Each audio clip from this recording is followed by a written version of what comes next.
আমাদের আজকে দলের চেয়ারম্যান তারেক রহমান ঠাকুরগাঁয় শিওগা আগমন উপলক্ষে আমার 20টি উপজেলার 2টি পৌরসভায় শুভেচ্ছা মিছিল হয়েছে।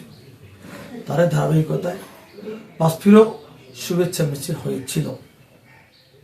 ইতিমধ্যে প্রশাসন থেকে আমাকে যে চিঠি দেওয়া হয়েছিল সেখানে জামাতের জনসভা পাঁচফিরে আগামী 10 তারিখে তার নির্ধারণ করেছে। সেই হিসেবে তারা আমাকে প্রশাসন থেকে আমাকে অভিহিত করেছিল।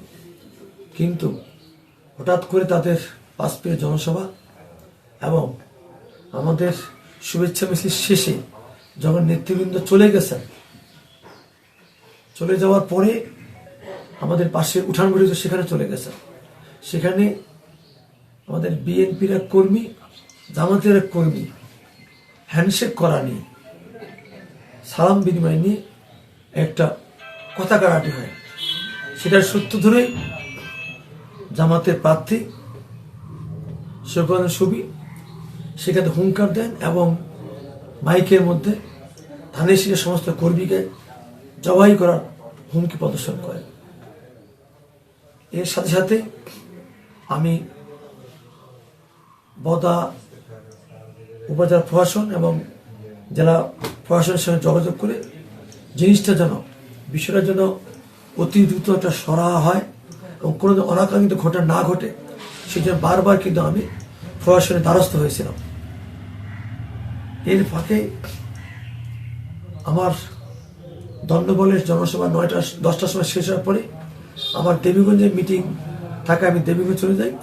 আমার গাড়ি বহরে আমার বদা সদর ইউনিয়নের চেয়ারম্যান অখিলচন্দ্র ঘোষ, পাঁচফির ইউনিয়নের চেয়ারম্যান অজয় চন্দ্র রায়, হিন্দু বৌদ্ধ খ্রিস্টান কল্যাণ ফ্রন্টের পঞ্চগড় জেলা শাখার সদস্য সচিব অর্ণব রায়, হিন্দু বৌদ্ধ খ্রিস্টান কল্যাণ ফ্রন্টের অন্যতম নেতা শালডাঙ্গা ডাবলু এবং আমাদের পাঁচফির ইউনিয়ন ছাত্রদলের নেতা এবং বদা উপজেলা ছাত্রদলের যুগ্ম আহ্বায়ক মাধবচন্দ্র রায় একটি গাড়ি নিয়ে তারা পাঁচফির দিকে ফিরছিল।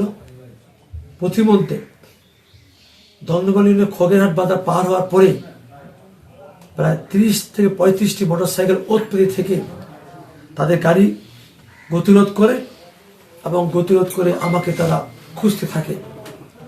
এখানে আজাদ আছে কিনা তাকে আমরা বের করে দেন, তাকে আমরা মেরে ফেলব। এরপর যখন গাড়ির ভিতরে আমাকে খুঁজে না পায়, তখন তার অজয় চেয়ারম্যানের নাম ধরে অজয় চেয়ারম্যান খোঁজার চেষ্টা করে। সেকে একজন অজয় চেয়ারম্যান চিনতে পারে।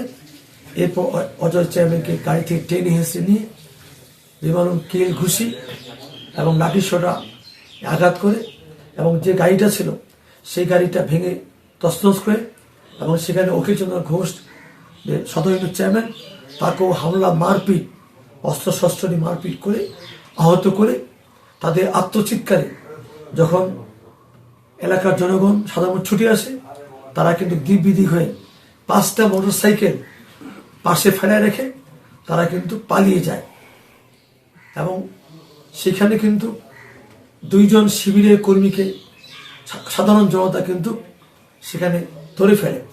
এরপরে প্রশাসনকে বারবার তাগাদা দেওয়ার পরও প্রশাসনের উদাসীনতায় পরে জনতা সেই শিবির কর্মীদেরকে ছেড়ে দেন এবং ওই যে 5টি গাড়ি সেখানে কিন্তু স্টিকার ছিল দাঁড়িপাল্লা এবং যেসব মানুষ হামলা করেছিল যে আমাদের সন্ত্রাসীরা, তাদের সবারই কপালে মাথায় কিন্তু দাঁড়িপাল্লা এবং শফিউল্লাহ সুপির ব্যান্ড বাঁধা তাদের সেই মাথার মধ্যে ছিল।